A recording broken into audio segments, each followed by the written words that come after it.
from recent tweets from particular fighters. His name's been brought up, and I think it's good stuff to share. So I remember when I met Mike in it was over 15 years ago when I started training at American Top Team. This is when he was still fighting, right before he beat Uriah Faber and became featherweight champion, pound for pound, one of the best in the world at the time.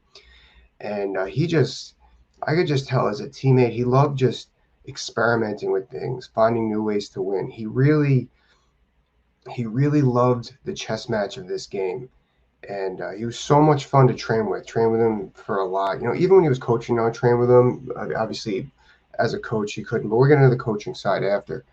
So, he was so good with um, when we were both back in the early 2000s. A lot of people got in MMA and they just wanted to be good at everything. They wanted to be good, like, oh, I got to get my Muay Thai up because I got to, like me, like, okay, me personally, let me talk about what I was like, I got to get my Muay Thai up because I got to be a Thai boxer because people throw kicks.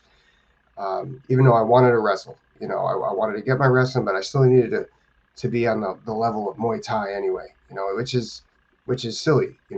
Mike was the first person that I really remember speaking with about um, how to make your game, how to implement your game into the sport, how to make your MMA, your winning philosophy, formula. And that led to his success as a fighter. He was the first person I heard say was, I'm not the fastest person in the world, so I got to figure out things uh, to slow things down a little bit. And I'm very similar. I am not fast. I'm actually extremely slow. So I had to figure out how to slow things down. It was working with Leonard Mike that really brought my game up to the next level. That's why, he's got the meanest front headlock I've ever been in. Meanest, he does so much damage with it. He just knows how to, he knows how to punch. He knows how to choke off front headlock. He's so good at it. And so a little bit later on, about a year or two after I moved down full time, he got into coaching. But during that time, even while he was training as a fighter, we used to watch the fights a lot together. And I just remember we used to just watch the fights. And on those Saturday nights, at this time there was only UFC, and then Strikeforce kind of came along for a while. And we would just dissect what we're looking at with this fight. Or he would dissect and I would just take it in. And I remember saying, wow, this guy really loves this sport. He loves just breaking down what to use and where and why and when it's effective. And it was the mindset he brings to mixed martial arts is second to none, especially with his passion. That's probably what drives it. What encourages him to figure this stuff out. So it was no surprise that he became one of the best coaches in the game. He loves working with guys and just developing them up to the level, no matter who it is. And it's really great to watch. Coaching is a passion of mine. So that's why I appreciate it so much, everything he does and the work he puts into this sport. And, now he's a coach. Now we're going back 10 years or so. And he just loves going with people. He doesn't disqualify anything. I tell you as a fighter, okay, you want to use it? Okay, play with it in training. Let's play with it. Let's see what happens. That's kind of what he would say with things. And then, you experiment while you're in training, which is what you should be doing in training anyway. A lot of people don't want to do that. It's blood or guts. I had to be told to, I had to win. I had to win in practice. And I didn't learn that till later, thanks to Mike and a few other coaches. King Mo comes to mind. Now's the time to play. Now we got to figure out, slow things down a little bit and see. And he's the king of that. Or noticing something little. Let's say that let's say like I have a good left hook, but I need to develop my right hand. Now, even though I wouldn't, he got me, even not to develop my right hand, maybe not knockout, maybe to set up my left hook, maybe to set up a takedown, maybe to slow my opponent down, put him on his heels. That's why you'll hear me say in these videos, straight punches the body, puts the fighter on his heels. I learned that from Mike Brown. I didn't come up with that on my own. I wish I could say that I came up with all this stuff on my own, but honestly, everything that I'm telling you, I learned.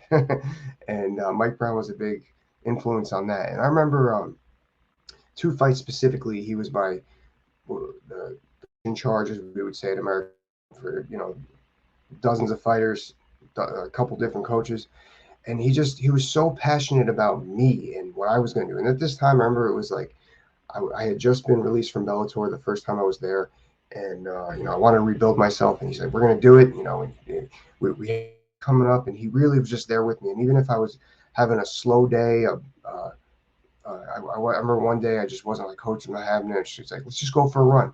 He just went for that run with me, and just making sure I was good, making sure my head was right.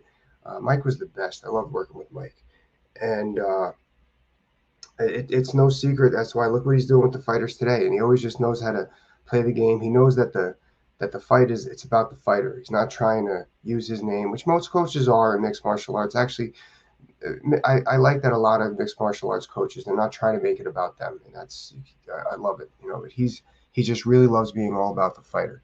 Um, it's no secret. Like let's say you don't have a training partner, he's always got his bag on him, putting on those shin guards, putting on the gloves. Just he's there to be that body that you need for whatever it is. Put you in situations. We're going to work on this situation today. I noticed this in sparring yesterday. We got to drill this and get rid of that bad habit you have, or we got to develop this good habit that I see into something better. He's well aware of, and this is to say these coaches too in the last, I want to say like 7 or 8 years. If you notice, a lot of the coaches too, they're well aware of MMA moves. Another coach in American Top Team that I think of with that is Steve Bruno. Is like that's an MMA move. We're gonna use this as MMA move. Or, all right, this move just kills. It's a kill move. It stops this part from doing that, and we're gonna get back to our position here. Mike is so good at that, just creating situations to train in that they're not there. There's no names to them. It's just stuff that he saw in a fighter in your training from prior, or stuff that he saw, habits and patterns that he's seen at both the world class and the regional level, through fighters. I haven't seen a lot of this around lately. So how do we get above it? How do we get ahead of everyone else when we're doing it? That's what Mike Brown brings to the table. That's why Mike Brown wins. Mike Brown fighters win when it comes to MMA. That's why they're always fighting in the main events. And just his travel schedule to a lot of those top tier coaches at these super camps. I say, like, you guys are like the circus. You're home for 3 days and you're at the next UFC or Bellator or PFL, or even the Asian promotions. Same thing. And he's there at the gym, where he cup of coffee, and he's ready to rock. Just I got past this big fight this week. All right, now we got to focus on this camp for the rest going forward. And it really takes a special person to be that passionate about mixed martial arts. It's tough. A lot of these fighters, they want things their way, and he knows when to give it their way, and when they got to be disciplined to do something else. And his fighters trust him with that. If they want things, if he wants things done, it's for a reason. He's got to that point across to his fighters. Anyway, that's just what I was thinking about. Hope you guys enjoyed. Looking forward to more Mike athlete fights. Talk to you later. Bye.